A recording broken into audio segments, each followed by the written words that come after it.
I'm Tom's mother, Helke. Elsie, and we're here to watch the old thrash machine work again. We've had that for many years, and I used to go all around the neighborhood thrashing for the neighbors until Tom wanted it and he wanted to thrash, so it was really nice to have it up here, and he does this every year, and I hope he does it more than. Sat in the shed unused for about 30 years. It sat in the shed at my place, unused for about 30 years, till Tom came down and he said he wanted about the thrash machine, and I said, well, just take it up there if you want to thrash. So he took it up here, and he has this party every year now, so he's glad to see it going. Sometime in the mid-60s, because we used it for, I don't know, 15 or 20 years around the farm down there, and then we got a combine, so it got stored in the back of the shed. Actually, her first husband was going to junk it, so it was towed out to the junk pile, and she snuck it home and backed it in the shed when he wasn't looking. And it sat there for about 30 years. And yeah, till Tom wanted to thrash, and he wanted to know about it, and I said, well, sure. She only had one stipulation, that it had to have a shed to sit in. It never sat outside, unless it was being used. None of my machinery would sit outside. That was my strict law, you know. I don't like that. Then he wanted the old F-20 tractor. I said, that's what I used to run that thrash machine on all around the neighborhood. So he wanted the F-20 tractor, and I said, well, take it. So we thrashed until the mid-70s. That was a lot longer than anybody else did, and then we picked up a combine. Yeah. And started combining. Yeah, before you'd use it, you'd grease it and make sure and keep the belts. You had to have decent belts on it. And I think he only replaced one belt. Yeah. When he brought it up here, he only had to replace one belt because the other ones were all good. Yeah. We took good care of it in the shed all the time until we used it. Yeah, the belts are always, that little door you see there on the side, when it's done, all the belts are rolled up and stuck in that, and then closed up so that they're out of the weather and they out of the sun. No, because there's doors. There's doors underneath that you open up, and then you run it, and it drains all the grain out of it. So as long as there's no grain or no chaff or anything in it, then you don't have any mouse problems. It's a Wood Brothers. I think it was manufactured about 1935. It's a Wood Brothers Hummingbird. Yeah. Yeah, it always worked good. Thank you. Thank you. Good morning. I'm John Burdash from Baytown Township, south of Stillwater. I came to the threshing show today to put my tractor on the threshing machine and see if it'll do the work. I've been driving it around some since we've got it rebuilt. The tractor came from South Dakota. It was my wife's grandfather's. Never been out of the family. I restored it and repainted it and replaced all the broken parts about 20 years ago. And now I go around to different shows and show people the tractor and enjoy talking with them. Well, it's a 1940 Model R, and it's the smallest of the Moline tractors. It's rated 22 horsepower. It happens to have electric start and lights. They don't always come from the factory that way. It's built for a 2-plow light sand type soil, lighter soil than the heavy stuff here. It's got a 4-speed transmission. It's got a high gear and it'll do 13 miles an hour. That's pretty good without springs in it. A few times. The first time I got first place, but I was the only tractor there. But I've been to the Grant Tractor Parade 5 times. Got 4 trophies. I'm ashamed to go there anymore. They seem to like this tractor. This is the first time. I heard about it from one of my daughter's employees, and found out where I was, and I called him up and asked him if I could come and put the tractor on the thrashing machine, and he said yes. So here I am. Success. I hope it's up to the job. Looks, he's got a couple other tractors that are quite a bit bigger, and it's only 22 horsepower. We'll see how it works. I see an old Ellis sitting back there too. I think he had that hooked up before as well. The yellow one, or the orange one, or this one, the unpainted? Or the rusted one. Rusted one, yeah. That's pretty healthy tractor. Yeah. I hooked it up to a wooden separator down in Ellsworth once, and I ran that. And then the man had a wooden corn sheller, and I ran that twice, 2 different years, and broke it both times. So I hope I don't break that iron one over there, iron thresher. Oh yes, I hauled it home from South Dakota, and then I got 3 other tractors for parts, and I tore it all apart, and I put different pistons in, and I blew the engine once. I had to put different cylinders on it, but reconditioned the starter and the generator and the carburetor and the governor, all those things. It's been sitting since early 60s, okay. And it wasn't operating condition. And then when it was all done, then we painted it, or I painted it. Howdy, I'm Andy Krieger, and this is my wife, Kim Krieger. Kim Krieger, and we're from Marine on St. Croix. Dick Bollet is a good friend of mine that I do fishing with, and he told me about the thrashing party that the local lawyer in town, Tim Papps, told me it's threshing, not thrashing. So we're here to see it for the first time, and it's such a beautiful day. So thanks, Tom, for putting us on. I am Butch Balzine from Stillwater, Minnesota. Oh, the little thrashing show is perfect. Well, it's all the tractors and the people and the fun that goes on. I have been to Almalund, and there's a Moon Lake one up in Wisconsin that I've been to, and there's a Hungry Hollow that I've been to. Well, it's a 1947 Willys 2A, and it has the Monroe 3-point hitch in the back and also the belt drive in the back. Also, it has a winch in the front, and it's got the ag tires on, and it kind of fits in with the thrashing shows. In this soil, a 2-bottom plow does not work real well. Mostly we're a single bottom plow. They use the 2-bottom in a sandier soil. Well, they had all kinds of attachments. They had sickle bars, they had front end loaders, they had, you just about name whatever farming equipment or attachments, Willys had them for them. This one I've only had 3 years. Well, thank you. Well, welcome to Helke's 6th thrashing party. And it's been going by pretty quick. The oats is great this year. We got another beautiful hot day. It's almost August thrashing weather in September, so we got a crowd showing up. We got a big dinner going to happen around 1. We're glad to get this up and running again. You know, glad my ma's here to share this with us, and the rest of the family who all could participate and help get everything rolling. Judy's in the kitchen cooking like mad for the thrashing party. She's telling me, she goes, "Don't you think this is getting to be a lot of work?" And I said, "Yeah, that's the whole idea, because you know this all takes a lot of work, a lot of prep to get ready, from getting the oats field cut, shocked, get it here. A lot of stuff is involved, fitting that in between our 70-hour work week, you know, between the farming. So, but it's, you know, it's fun. This is what we want to do. Glad to have this machine from my parents' farm. You know, we call it the Helke's thrash machine. It's not Tom Helke's machine. It's for our whole family to work with.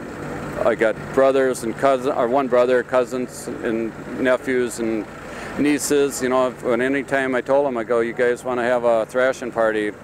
Get some oats planted. We'll haul down and get it set up." So, another just make it happen to everybody that wants to do this, and it's, you know, I'm glad for all the people that can come out enjoy this with us. When we were kids doing it, it was work, but it was our way of life, so we didn't say, well, geez, we didn't want to do it. We just wanted to do it. Setting the machine up and stuff, I got a couple of good friends that are very helpful. Jeff Erickson is one that's on the target with me. His brother Brad was here. Judy's brother, Pete St. Saver. Who else was out in this crew? Got a grandson and my granddaughter's boyfriend pitching bundles, to get them participating. When we did it in the 60s and early 70s in Brownsville, my dad had this all set up, and I go, now I see all the stuff that he did just to be ready. The oats had to get cut, had to get shocked, had to get them hauled in before the rain got stuff wet. That was our problem this year. A lot of rain.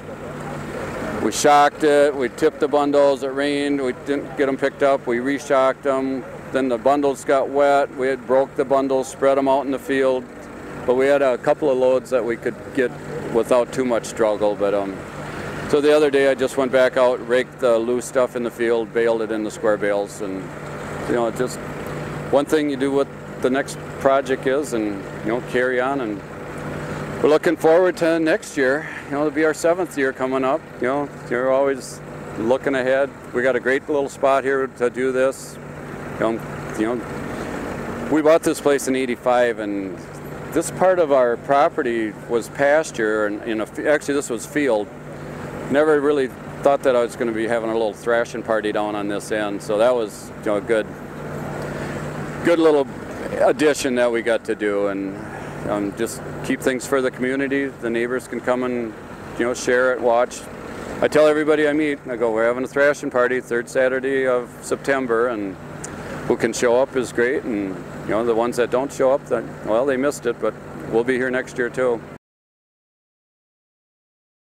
I do. I got my one grandson Jacob isn't here because he had to work this weekend somewhere else, but Bailey, the one on the wagon pitching, he will be always there to help. He's kind of at that 17, 18-year-olds where he's not really sure, but my other second oldest granddaughter Sarah's here, and she's on the tractor. She's ready to jump in wherever. She's here from setting up the machine, getting the bundles pulled out, helping in the shop to make sure the tables and chairs are set up, and the lemonade is getting cold on ice, so we're going to need that.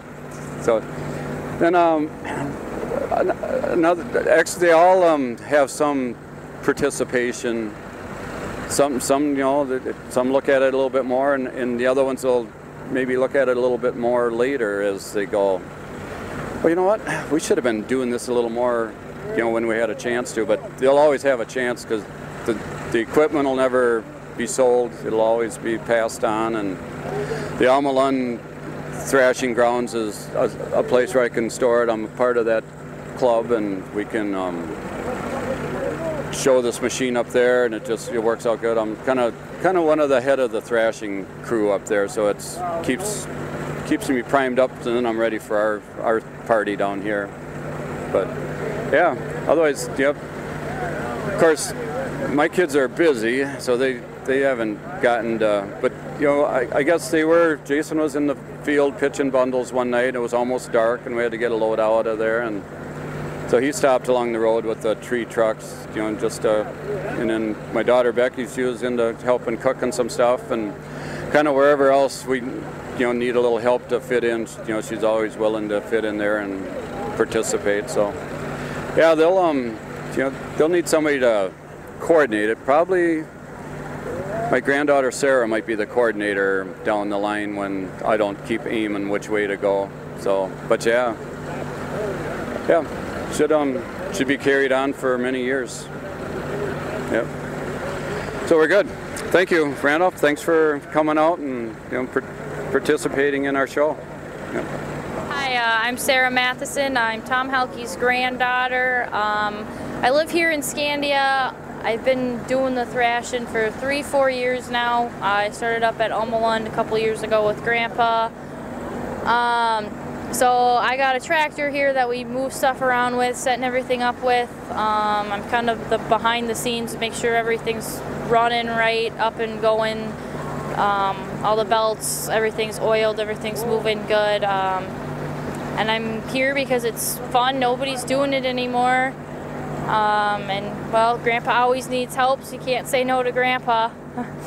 I mean, it's fun to see how everybody did it before all the newer technology came out on the tractors, and got the combines and everything doing a lot of it now. So it's kind of fun to do it this way and just have a new little spin on life that you probably would have never had with the newer technology that's out today. Yeah, the younger generation could be missing out on this. My generation and younger, because not a lot of people have experienced this and not a lot of people know what hard work is. Everybody's more relies on technology nowadays and doesn't realize, I mean, what used to feed the world and what still feeds us. And learning what happened is kind of like history class. So what went on before is nobody's really learning about it now, and kind of like history, you want to take all that up in school and know what happened in the wars and stuff. And just like this, it's more of a, well, how did my great-grandparents do it, and you know, how did my grandparents' grandparents do it, and stuff like that. Just I mean, it's something different to definitely think about, and the younger generation doesn't even, half of them don't even show interest in this kind of stuff. The family is very big into it, so my cousins that are younger and my younger brother and sister, so they're big into it and stuff, so we'll probably go through with them. But after that, we probably will see what happens if it keeps going, because not a lot of younger people are doing it or going out to shows that they have showing interest in this kind of stuff. It's more about just what does the tractors do, and you know, soup up the tractors for tractor pulls nowadays. It's not the old-time farming. I could probably take over within the next 2 years would be my guess. I've been doing everything and setting everything up the last year and a half now. Grandpa kind of just guides me a lot. He doesn't really tell me what needs to be done. I know what needs to be done. I know how to set everything up. He just checks it and makes sure everything's right. So within the next year and a half, I could probably be doing it all, and Grandpa could be just sitting back and relaxing and enjoying the show and not having to worry about it. And then my one cousin, he's not here today, but he's very big into this too, Jacob Helke, and he could follow along with me, and he could be doing it, setting up with me within the next couple of years as well, because he just gets it and he wants to do it and he wants to learn, and he doesn't know something, he's asking questions, and you know, and that's good with the younger generation. Not a lot of them do that, and so with both of us in the next couple of years, we'll probably do it and we'll keep it running from there, and make sure everything's working, and we know how to. And I know how to make new belts and do all that stuff, and adjust the machine and stuff too, and Jacob's learning as well, so pretty soon we can kick all the old guys to the curb and just take over. I have my boyfriend, he's out here, he's helping today, he really likes this, and then I have a couple friends that I see at other shows because they got steam engines or they got tractors that they go to shows with, so they're big into this stuff as well.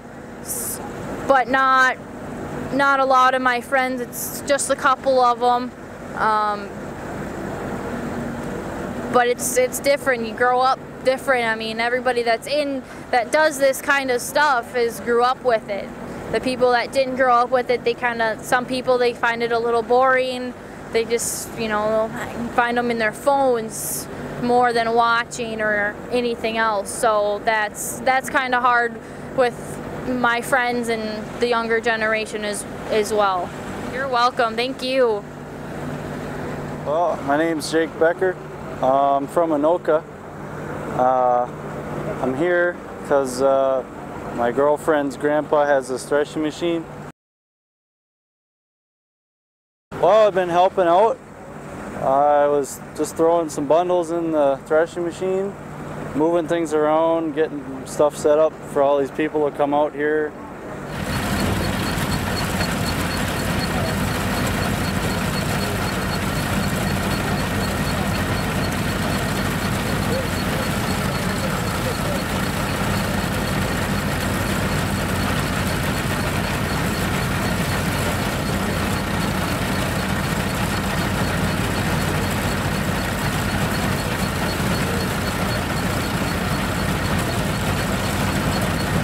My name is Bailey Helke. I'm Tom Helke's grandson. I enjoy doing this because I like to help up the farm, and it's a tradition between my grandmother, my great-grandma, and my grandpa, and I like to help them out around the farm. I think this is important because it's tradition. Tradition in family is always important. It just keeps it going. Hopefully, I can do this with my kids and my brothers and stuff like that in the years to come. Last year, I brought a friend up here and he came up and helped, but he just graduated, so now he's gone. But I have a couple other friends who said they'd be willing to come up here sometime and help. Usually what I do is I sit up on the wagon and I'll shuck the oats into the machine. You put the oats onto the conveyor and it goes in, and then it separates the oats and the stalks. So it'll shoot out the stalks into a pile right there, and then it'll shoot the oats into a bin, so then you can use them. Replant them or feed them. The oat grain, you can seed them again, reseed them, or you can feed them. Usually we'll turn the oat stalks into straw and use those for bedding. Thank you.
Us newcomers to Scandia, only 23 years here, we're out watching what Scandia was like in the olden days, with a thresh machine going and a old Ellis choppers out there with a long belt and two boys up on top throwing the bundles in this Wood Brothers thresh machine like they did 40, 50 years ago. And the ladies here are also watching. My wife Joyce Curson, and there's, what's her name? No, that wasn't nice. Charlotte and Kenny Lundeen, who grew up on a farm. Kenny did. But we're watching the festivities here, and looks great. Hi, I'm Charlie Smith, coming to the Helke annual thrashing bee, which brings back a lot of memories on the Woods Brothers thrash machine, which I was a part of for many, many years growing up. And it just brings back old memories of the labor-intensive jobs that had to be done on the farm. So it's a nice experience to see how this is still maintained as a drawing attraction for everybody. Thank you. Not growing up on a farm, I didn't know much about farm life.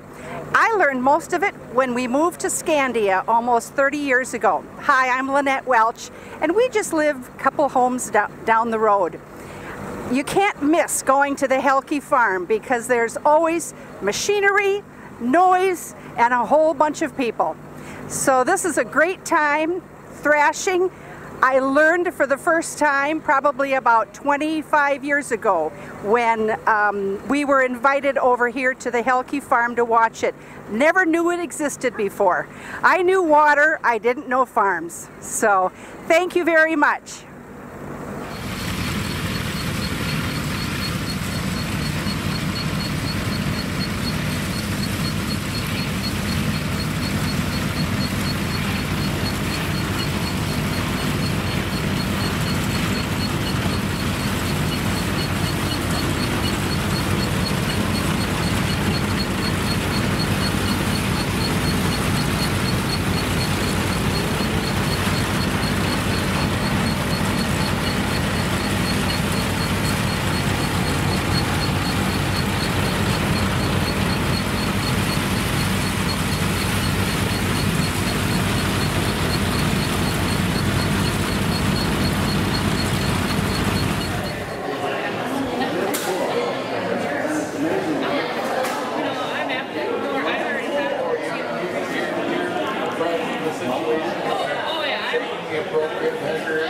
I'm way ahead of you.